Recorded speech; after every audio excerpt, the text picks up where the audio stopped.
Hello, everybody, and welcome to the Aggieville Alleycats podcast. For come rain, shine, or anything in between, we're here to deliver to you the Kansas State sporting news that you so love. I'm Ace Edwards, right alongside Connor Baltazar. And Connor, signing day has come and gone, and there are a number of commits that we have to talk about even before signing day. But before we get into probably the lead story, which is the 5-star, he's a 5-star because it fits my narrative. We do want to thank the sponsors of the show, and that is Greg, Arthur, and Grandma. Thank you, Grandma. And if you want to support the show financially, just check out the merch store. The supporters link is going to die in T-minus like 2 weeks. But I feel like the lead story from signing day is K-State retaining the 5-star tight end commit of Lincoln Cure after it was projected that he was going to commit to Oregon, Oregon has their own ridiculous recruiting class for the, like they legitimately pulled off the NCAA 14 recruiting class. But Lincoln Cure decides to stick with his commitment to K-State, which I feel like that is the lead story here, kind of like you said. And we don't have to go through everything about Lincoln Cure because that is for the signing, not the signing day special, but the recruiting class special that we always do for our 1 year. But I mean, that's just huge. It's just huge to keep him. Yeah, without a doubt, because I had gotten to a point with there being so much buzz with Cure potentially flipping that the night before signing day, I had really just accepted that we were not going to keep him. I fully believed that he had made his decision and we were not going to keep Lincoln Cure. And then I wake up on the morning of signing day and see that he signed with K-State. And based off of what we've been able to glean, he pretty much told K-State that he was sticking with them, and 15 minutes later, it was public. So it wasn't like something he sat on for a while or staff sat on for a while. He was just decided. Yeah, which it's been a whirlwind recruitment. It went from us at one point pretty confidently thinking that it would be K-State, not even be close, to really kind of taking a step back for a bit, to it being K-State, to him visiting Oregon and then not visiting Oregon because of a snowstorm, and him saying it was a sign from God, and then ignoring that sign from God and visiting anyways later, and nearly flipping to Oregon, but at the end of the day, he still ends up a Wildcat. And that's just kind of life with recruitment for these 5-star guys. I mean, Oregon, for us, this was the big fish. This was the guy. But Oregon, they had the number 3 class in the country, and I think they had 5 4 or 5-star signing day flips, including a very high 4-star quarterback who was a Cal commit for a long time, and a top 15 cornerback who was committed to Ohio State for something like 6 months, I think.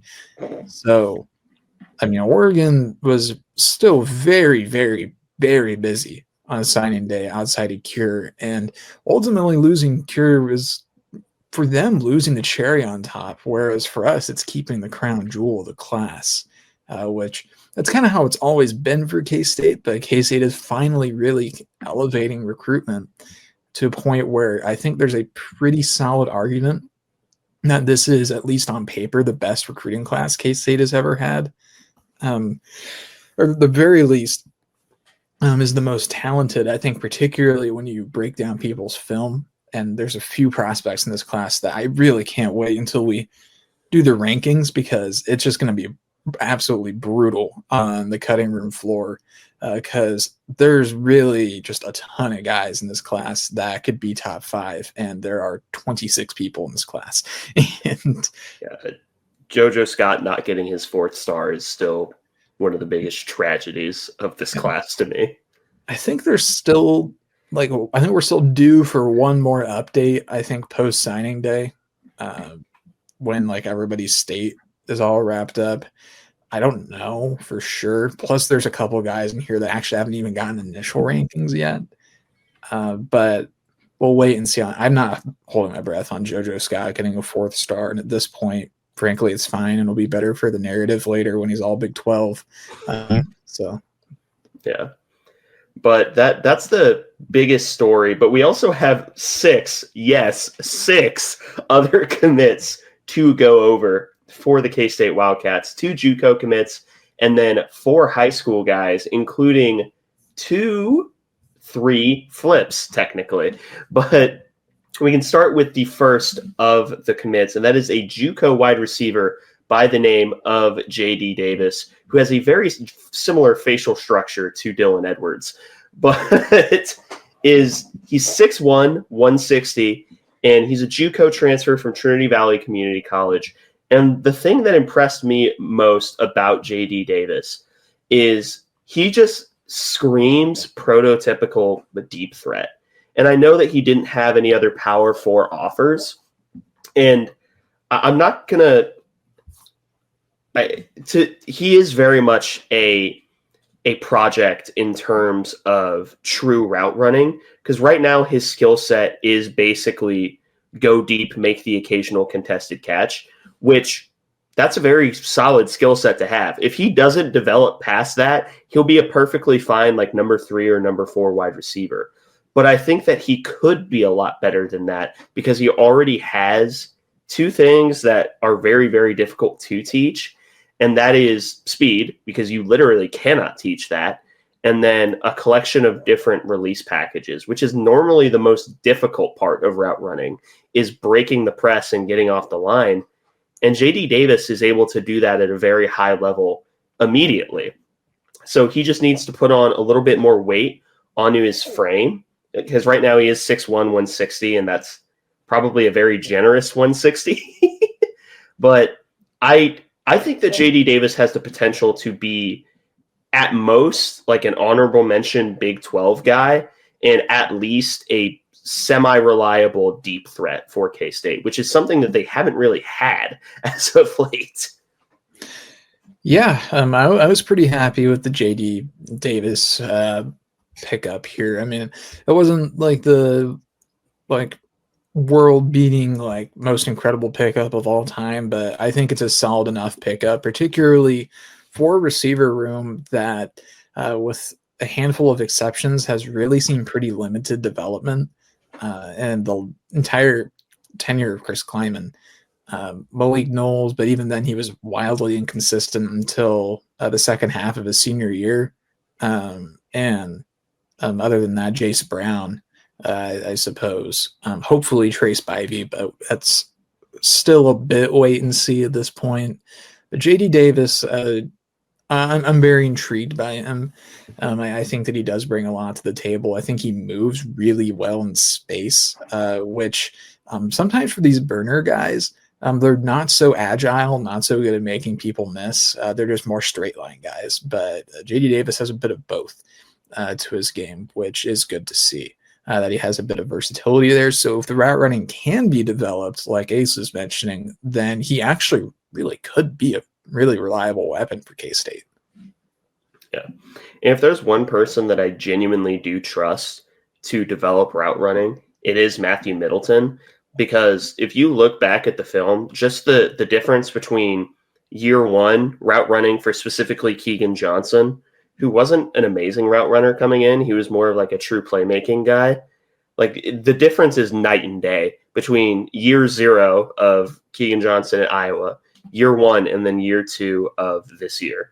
And of course, Jace Brown was already an awesome route runner coming out of high school, and he just got even better with his technical ability. So I think that this is a guy, and I think that it fits the mold of the Matthew Middleton receiver of get the playmaker and then teach them how to be a better receiver, which that's not a bad strategy at all, especially when you have someone like Middleton who is able to develop guys into being better route runners. So that's why I really, really like the J.D. Davis pickup, because like you said, he has all of the tools to be a good route runner. Anyway. I don't have anything else to say. So welcome to the family, J.D. Davis. The next one is also a JUCO guy who's probably going to end up playing nose tackle for K-State, and that is Patrick Tackey from Hines Community College. He was originally from the Bronx. He is a 3-star on 3 and pretty much everywhere else as well.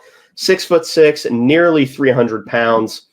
And again, it comes down to prototype. He's a prototype in terms of build for a 3-3 nose tackle. The only difference is that you maybe want him to gain an additional like 20 or 30 pounds of good weight, which the staff has a Tremaine Carroll on it. So that will be happening. But what I like most about Patrick Tackey is he has pretty strong and like he has basically bricks for hands. And I mean that in the way that's positive for a nose tackle, where he just hits someone really, really hard across from him. But he needs a lot in the way of more technical refinement to his game, which a lot of nose tackles, even at the high school, even the best nose tackles in like Power 4 could use a little bit in the way of technical development. But Patrick Tackey definitely, I'm not going to call him a total reclamation project because I don't think that's true. And it's not just because the qualifications for playing nose tackle is be fat and try. But I do think that Tackey probably needs a little bit more time in the oven, just sort of refining his skill set, because he has the great hands that he has to play nose tackle, but he just needs to work on, maybe using those hands to push the pocket a little bit more, work on one side of the offensive lineman as opposed to just taking them straight on. Because it's easier to take half of a man, especially when you have hands that are delivering like 350 pounds of force. That's a lot easier to get around someone when you're putting it on one shoulder as opposed to their center mass. Yeah, I don't have a ton more to add about Patrick Tackey other than I think generally I'm pretty happy that we added a JUCO nose tackle, losing Uso. Even though he wasn't the main nose tackle this year, that was Damian, and Damian was great. Nose is a position where you really just need to rotate a lot. And while Asher Tomaszewski did look pretty solid in limited action this year, it's good to add another guy to the fold just in case. And I agree. If we add, I'd really like to see 20 to 25 pounds on Tackey's frame, which would put him at around 315-ish. I think that'd be great. He's already just incredibly strong. And carries his 285 remarkably well. He's pretty lean for 285, which is relatively lean, I suppose, compared to what you would expect from others. But no, I'm happy with the add. This is a solid addition. Yeah, he's adding on to a nose tackle room for next season. That would be Damian, Asher Tomaszewski, Mack Truck. I think that's it. I think that is it. Moving on. But yeah, so welcome to the family, Patrick Tackey. The rest are high school guys, 3 of which are actually flips. And the first of which would be Arian Concepcion, who is from Charlotte, North Carolina. And if that name sounds familiar, it's probably because you remember his brother, which is KC Concepcion, who was the one guy on the NC State offense of the Pop-Tart Bowl that made K-State's life a living hell. Now, I want to just point this out. KC Concepcion is into the portal. I don't think that's why we got Arian Concepcion, because Arian is a genuinely good player anyway. He's probably a take even if it wasn't a package deal. But I'm just throwing that out there. But Concepcion is a 3-star, 5'10", 170. And whereas his brother was very much a genuine true playmaker, I think Arian has a little bit more in terms of technical refinement to his game than his brother did at his stage. And his brother was an ACC freshman of the year. So I don't think that he's going to be that. I don't want to put that expectation on him.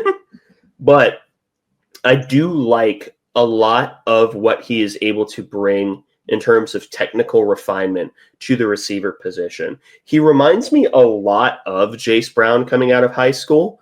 And the difference is I think Concepcion's ceiling is a little bit higher than Jace Brown's because I think he's faster. And Jace has already proven that, he has more than functional speed, although we're still waiting on whether or not he will be entering the portal. Anyway. Yeah. Still don't know where we stand on that, but I guess we'll find out. But yeah, this is a pretty solid ad. Concepcion, I'm really effective at the high school level. I'm pretty similar to his brother. I don't think that he's as poised to make an immediate impact like KC did. Because Casey, I'm pretty sure, was over 1,000 all-purpose yards as a true freshman, and I'm not expecting that from Arion, who today or yesterday, I suppose, I learned his nickname is Nunu, and that's what he was going by on his signing day graphics. So Nunu Concepcion. I'm happy to have him. If he ends up being a package deal with KC as well, that would be awesome because I do think KC is an immediate impact guy, whereas I think Nunu, with a year or two, could be somebody that could be pretty effective like his older brother. Yeah, and he's one of those receivers that I agree with you. He could develop into a guy, but I also wouldn't be mad if he had to play some legitimate snaps and had to burn his red shirt in his true freshman season. I don't think that he would light the world on fire, but I think he'd be more than functional playing as a true freshman. So that's another big reason why I think this pickup is so important for K-State, especially because subscribe to KSO first off, because we're not revealing paywalled information. Subscribe to KSO, but there will, in all likelihood, be significant shakeups in the wide receiver room for the next season. I will not be elaborating, but it as many bodies as we can get is quite nice. But the welcome to the family, Nunu Concepcion. The last three or the last two, golly, all but one of these guys are flips. The first of which being Sirius Stinyard, who is a flip from West Virginia after Neil Brown got fired, which I completely missed that actually happened. I think it just got lost in the shuffle for me. But Sirius Stinyard was someone that we really, really wanted in the summer, but we ended up going in a different direction with picking up guys like Dominic Mitchell. I think was the guy who basically jumped and got Sirius Stinyard's spot. Though it's arguable that I think the timeline might be a little bit off for that, but needless to say, I think RJ Collins might have been the guy that we took. Oh yeah, you're right. I can't remember though. It's been so long. I think you're right because I remember RJ and Dominic both committing within like a couple hours of each other, didn't they? It was either a couple hours or a couple days. It was pretty close together regardless. I can't remember exactly though. But either way, K-State ends up making room for Sirius Stinyard, who is listed as a 3-star corner. I would almost guarantee you that he ends up playing safety. Probably jack safety or free safety at K-State. I don't think he's heavy enough in the ass to play strong safety, but I really, really do like this pickup. He was honestly in that initial crop of safeties that was RJ Collins, Dominic Mitchell, Logan Bartley ended up committing in that same little time, flipping from Wake Forest. I would say that Sirius was probably my number 2 favorite on that list, right behind Bartley. Or is it Bartlett? I always forget. There's so many. Bartley. Yeah. Okay. There's so many commits that I haven't made the list yet, but I really do like this pickup because it brings a little bit more positional versatility, because I think the thing that K-State has more or less been lacking in the safety room is a true sort of hybrid jack safety slot corner, because jack safeties normally play in the slot, but that does not necessarily make them a slot corner, because most of them don't have that exact same twitch that is required of a true jack safety.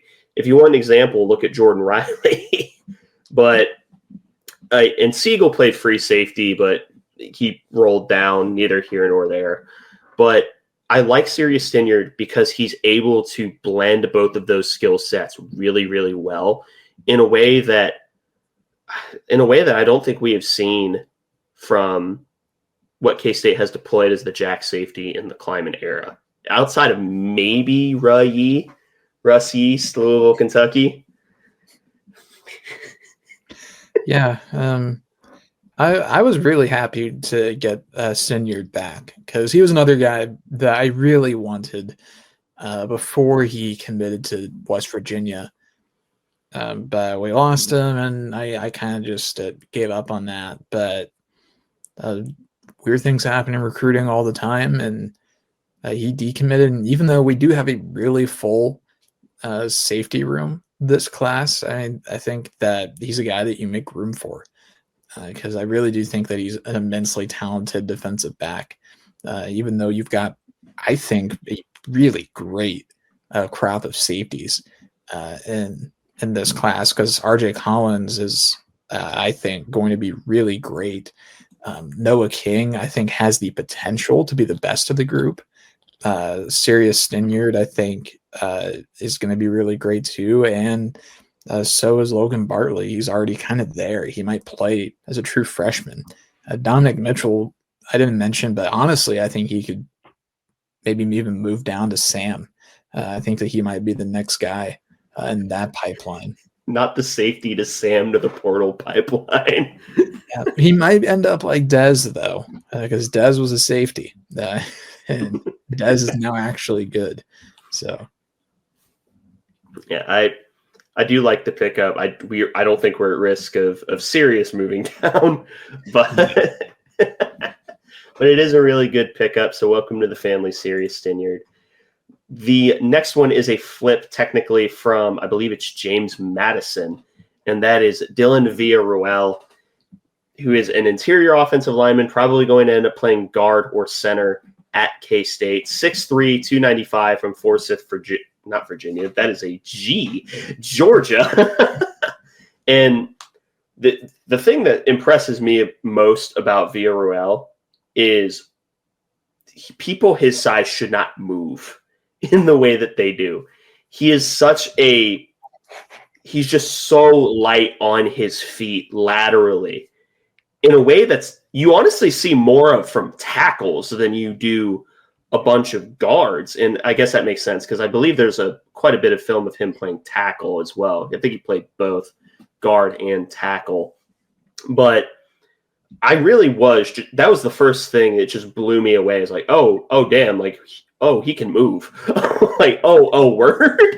And the main reason I say he can play center is because he does sort of have that prototypical mold where he's shorter, and typically your shortest offensive lineman plays center. And there are reasons for that. I think most of them are negligible, to say the least, but it's the stereotype. But yeah, Villarreal is someone who I could definitely see working his way to that starting center, starting guard position. I don't think he's going to do it quickly, because what he has in tools, he needs to work a little bit more in terms of true refinement of that skill set. But again, when you have an offensive line coach as good as Connor Riley, you take risks on guys that are just toolsy and traitsy players like Villarreal. Yeah, I absolutely loved this pickup for the offensive line. I totally agree with you. I think the way that he moves as an offensive lineman, it's kind of that it factor thing in the way that he moves, where the game just looks a little slower for him than it does for the people around him, even to a higher degree than others. And I think maybe that just speaks to just how athletic he is for how big he is. But in his technique, I'm not good enough at evaluating to tell if his technique's actually like really great or if he's just so athletic that he just can kind of do whatever he wants. But he has such a variety of strengths as well at the high school level. I mean, there's videos of him pulling around, lead blocking, just pancaking guys, blocking down and getting some huge hits. So he has some great pass block reps as well, where he just buries people. And another real interesting thing about him is he also he trains with Ben Grubbs, who's a former Pro Bowl offensive lineman in the NFL and was an All-American at Auburn. So he's got a really great background that he's been working with. And I'm pretty sure he's from like the same area of Georgia that Eli Huggins is from, if I recall. I can't remember if they're from the exact same place, but I seem to remember that he is from a very similar location in Georgia. Huggins is from Cummings, Georgia, which if you'll give me a moment, I'll look at the distance. Yeah, which I was confused because he lists Forsyth on his Twitter, but his huddle says Cummings, Georgia.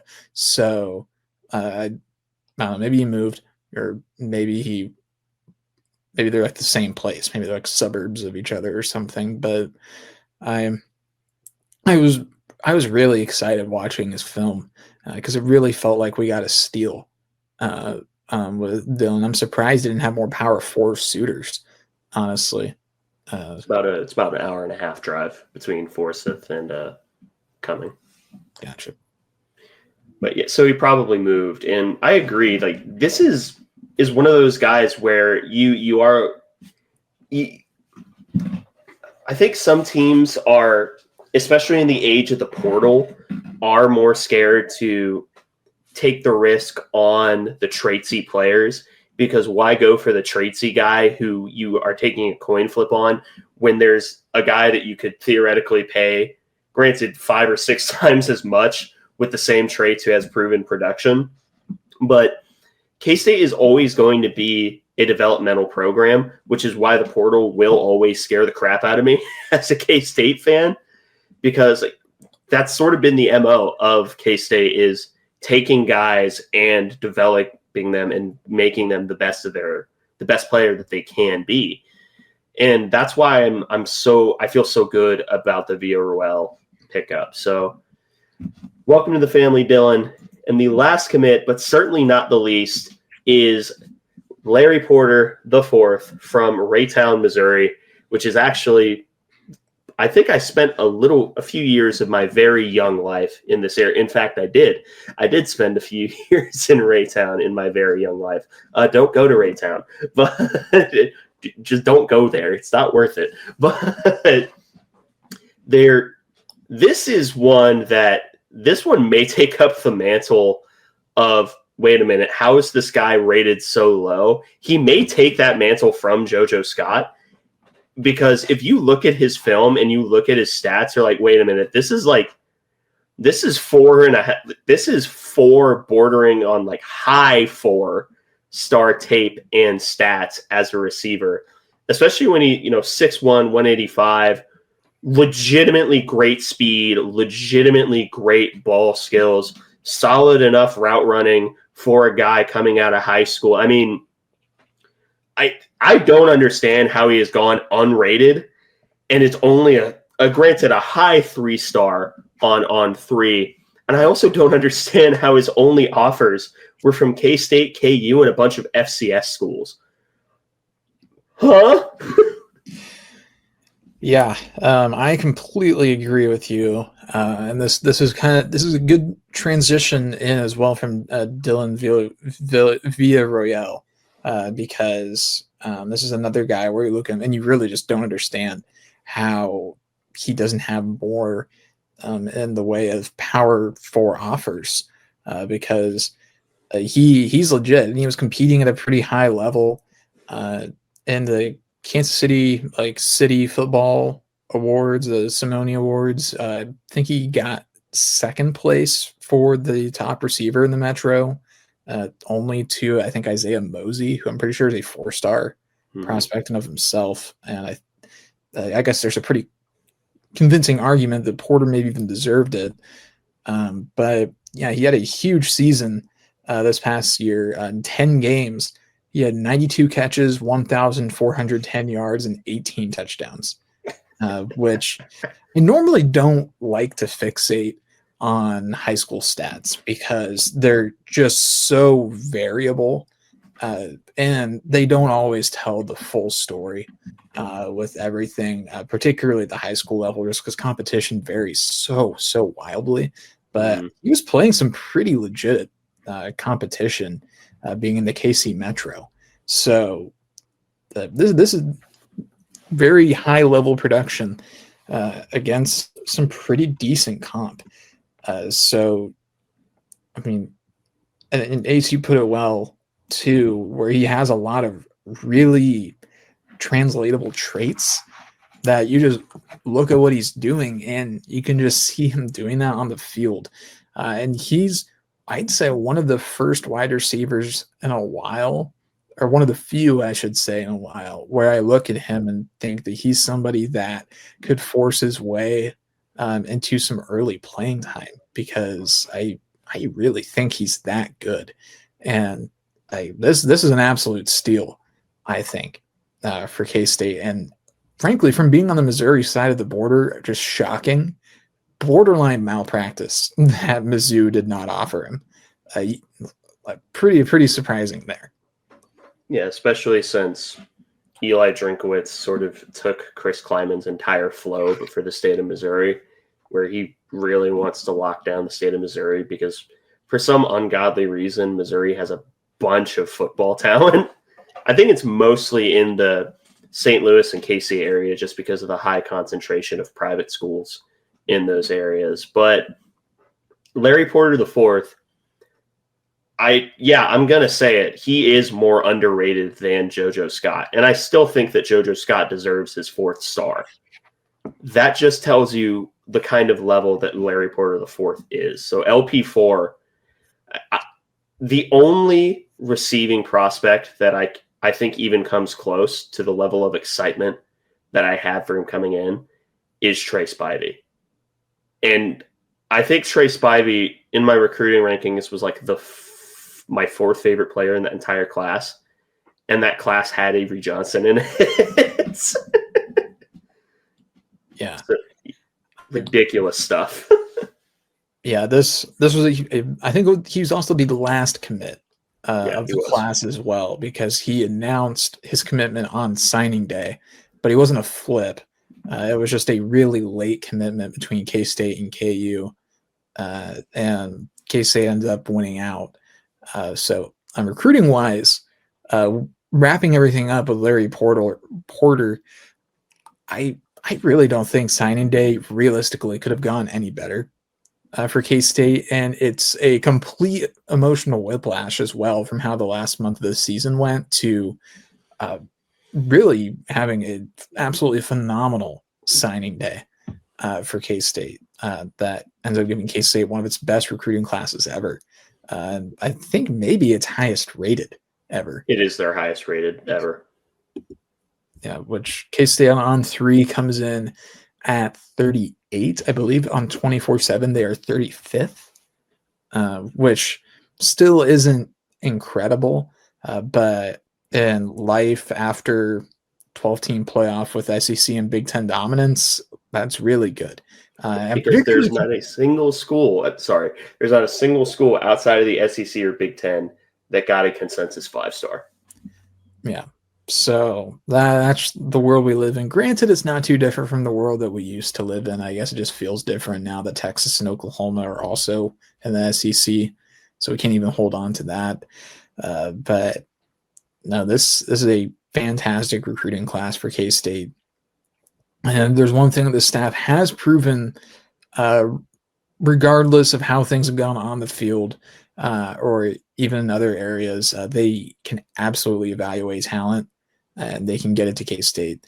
And recruiting these last 3 years, particularly the class of 23 and this one, the class of 25, these two classes have probably been the best two of my lifetime K-State as a K-State fan, because as someone that was really interested in recruiting, like in my high school time, there was not a lot to really follow for K-State other than seeing if Trey Jackson was going to pick K-State or Tulane. He picked Tulane, which was a sad state of affairs for where we were at. Yeah, and I would honestly throw in the 24 class on that sort of same tier, just because I know that very few people in that class have played, because we've seen Devon Rice on kickoff return. Zashawn Rich played a bit too early. Yeah, the Devon got a carry at the end of the Cincy game. I think he went for -1 yards, but he's gotten some kick return duty as well, though. This is an amazing class, but we do briefly want to go over at least the names that we know of so far that are transferring out before we go into Catsketballs. And that is Jordan Dunbar, Taquan Roberson, Justin Wolfe, who looks like the epitome of the Giga Chad meme. Then it's Darrell Jones, who, sorry, no more Southeast Kansas Cats, I don't think, on the roster because Ty Bowman will be gone next year. Then Tyler Neelam, Terry Kirksey, and then Donovan Ryman. I think that's it. Yeah, I think those are the outbound names, which so far it's been pretty much entirely pretty deep depth with a couple of exceptions, but they're still backups. Dunbar, who kind of started the season playing a bit more, but played a little less as it went on. And then Taquan Roberson, a backup QB, which I did not know Taquan Roberson had more eligibility. So I'm not hurt at all by him leaving. I thought he was gone anyway. So yeah, like that. That's no issue for me. Dunbar, I was hoping and kind of projecting he might have a larger impact this year, but he didn't really quite become the guy I was hoping he would, which is really too bad.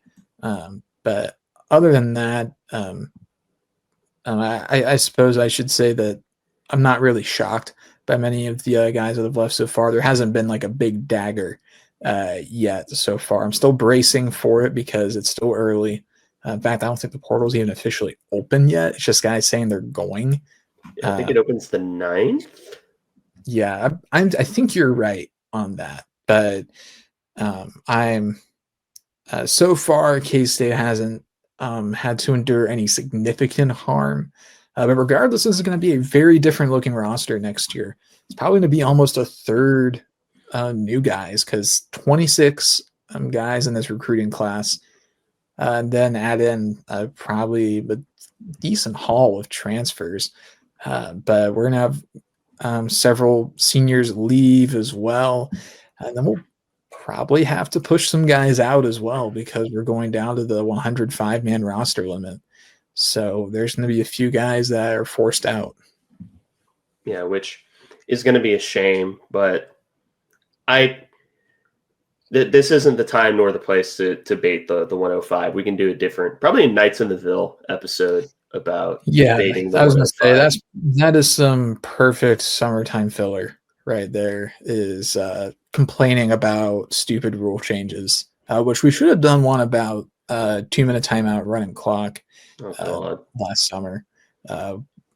Well, I'm sure we'll be used to it. I still don't like the 2-minute timeout. I thought I'd get used to it, but I'm still mostly annoyed by it, except for when it directly benefits us for clock management. But beyond that, I find myself more annoyed with it than not, particularly when I'm watching as a neutral observer. That's way outside the scope of the weekly recap. Yeah.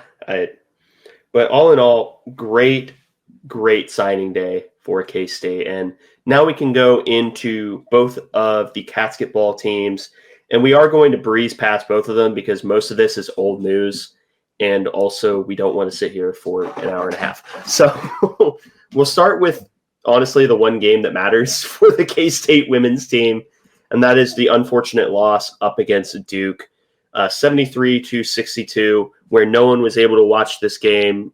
Absolutely no one, especially not through any extra legal means. We just have to go through box scores with this game.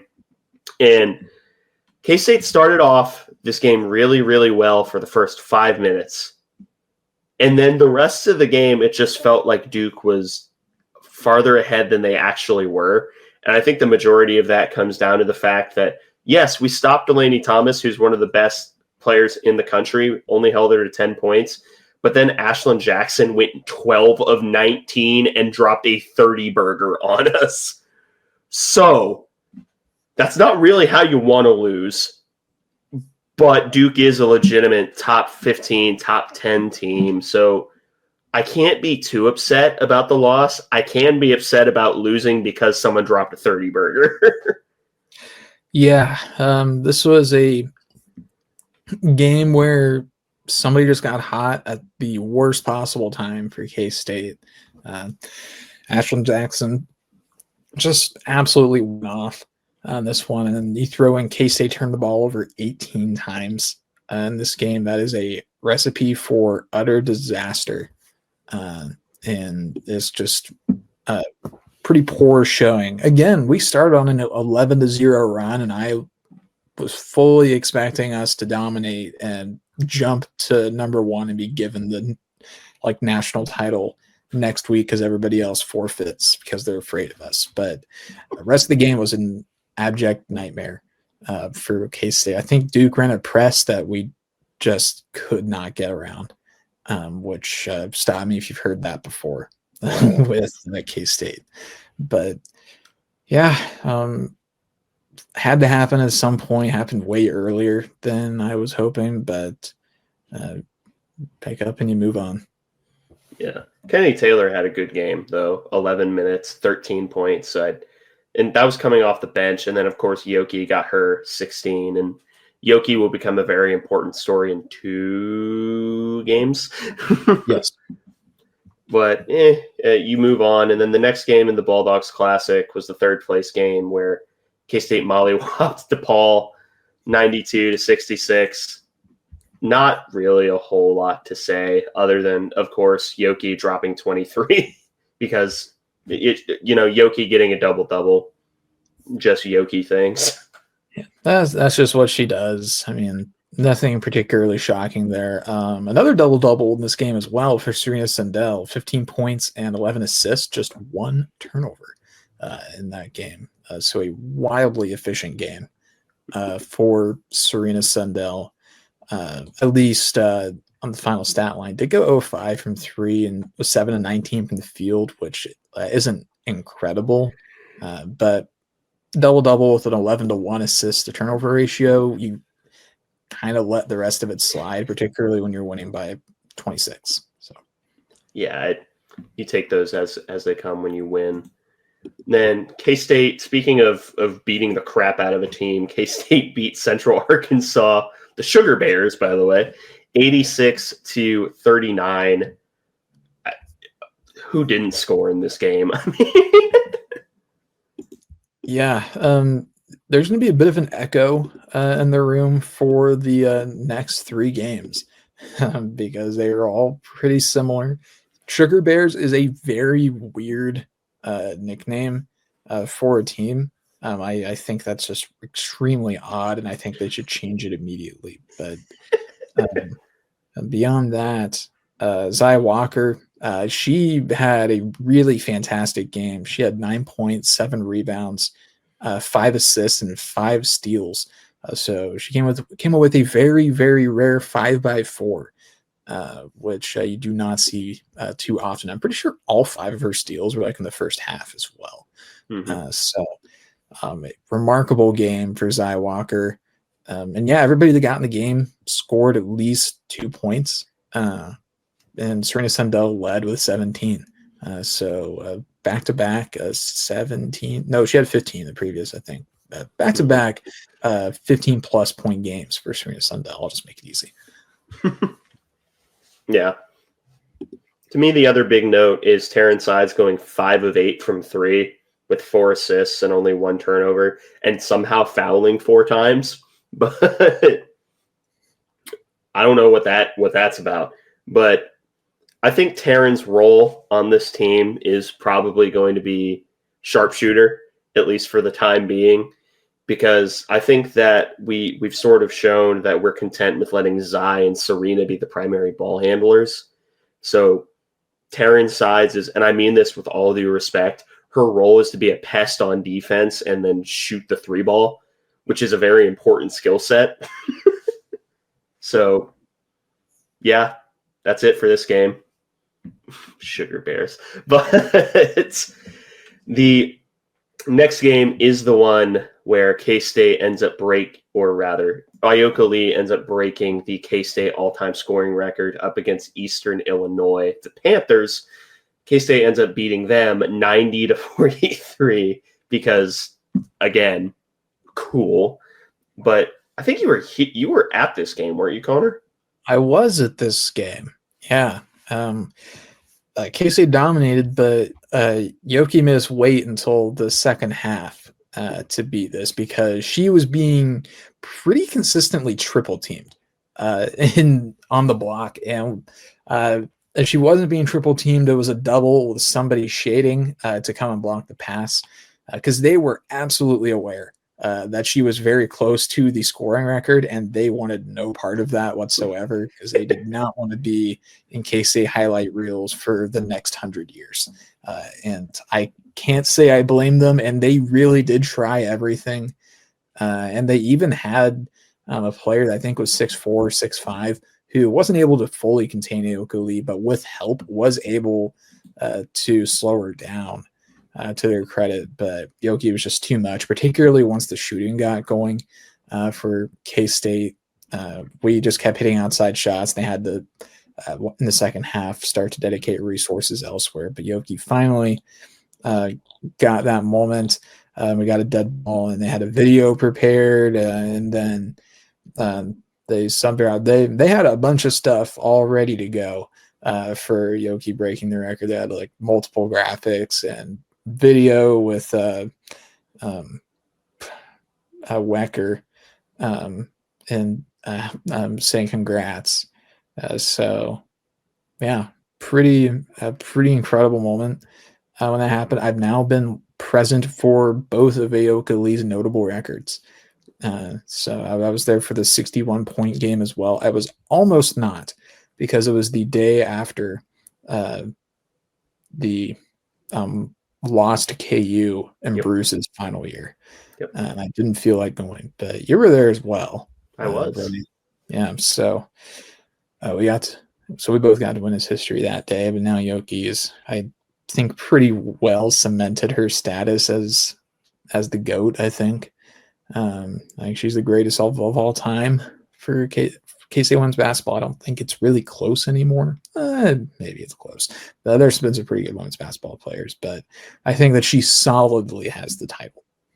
Yeah, and I agree. Of course, nothing is going to top that, but K-State was really efficient from 3. Jalen Glenn, 3 of 4. Taryn Sides, 4 of 4. K-State shot 55% from 3 this game. We take those. Jalen Glenn, in particular, has been shooting incredibly well from 3. In particular, she is loving that wing 3 kind of extended from the elbow. She has, like, pretty much either wing. She is just standing pat there on transition fast breaks. And she just sits there, and if she's open on that wing 3, she's taking it, and she must be shooting like 60% from those. Like, because it's been a while since I've seen her miss one from there. Yeah, which that's a formula for success, having that. Because, I mean, if they're going to, this is one of those teams that you genuinely have to pick. And by the way, the objectively correct choice is always doubling Yoki, but you still have to pick between doubling the post or making sure that they can't shoot the three ball. And if K-State, it's the same story we've had for the past 5 years. If K-State can get the three ball to fall, no one is beating them. It's just a matter of getting that three ball to fall. Yes, I am still mad about the 0 of 23 game. Yeah. Which, and another thing about this game that really gets overshadowed, Zion Walker had a double-double with points and assists. 16 points, 10 assists to just 2 turnovers, added 2 blocks and 4 steals as well on this one. So Zion Walker had a really great night that unfortunately was completely overshadowed by Ayoka Lee being much more important than her at that moment. So sorry, Zion Walker. I see you and I perceive you and I recognize your accomplishments. She stuffed the stat sheet too. It's really crazy that nobody cares, because Ayoka Lee broke the all-time points record in this game. But no, in all seriousness, though, she's been really great for K-State these last several weeks. This year in particular, she's playing at an all Big 12 level right now, and she's been really great for K-State. I was waiting for the superlative. I was debating saying she's been second best on the team this year because Serena has been up and down, but I think Serena's still probably the second best player on this team. Probably. Tamira's been a little bit cold lately, but if she figures it out, we saw it at the beginning of the year, but that's neither here nor there. K-State beat Upstate 110-24. I don't think I need to say anything else. Yeah. There's not much to say. We did see a triple-double, though. Yes, we did. The first triple-double for K-State in 15 years. Serena Sundell, she finished with 26 points, 10 rebounds, and 13 assists with just 1 turnover. So Serena Sundell outscored the entirety of USC Upstate across the entire game. K-State started this game on a 25-0 run and ended on a 24-0 run. UC Upstate did not score their first points until there were 30 seconds left in the first quarter. They did not score in the final 8 minutes of the game. K-State had 28 assists to 6 turnovers as a team, whereas USC Upstate, they had just 6 assists to 32 turnovers. And Ayoka Lee did not play. Like she is rested. She is rested this game, which I was thinking with injuries that the K-State had 8 healthy players for this game and still managed to win by 86 points. Next game is up against Texas A&M. That'll be a big one, even though Texas A&M has been amazing this year. It's still another Power 4 peer. So that's it for the women's team. Terrence Sides career high 23 points, 7 to 12. Like 7 to 12. Yeah, 7 to 12 from 3, which that puts her at 28 of 53 on the season. Because I don't think they've updated the stats yet from this game on K-State's website. But I think the theme to draw home from that is that she is shooting like 53% from 3 through, 10 games, which is good. So that's Taryn reporting. I'm reporting that's pretty good.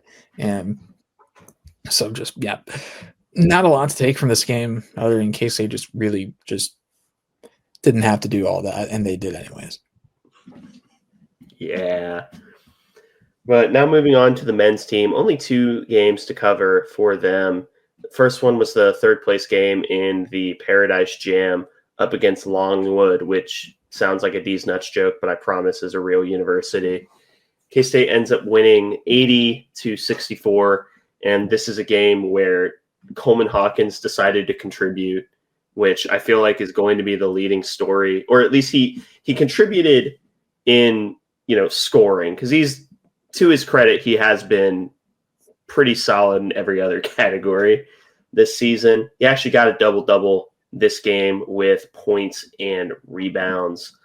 And, yeah, this is probably what we should have done to the other teams, but I guess it's better to figure it out, quote-unquote, eventually than never.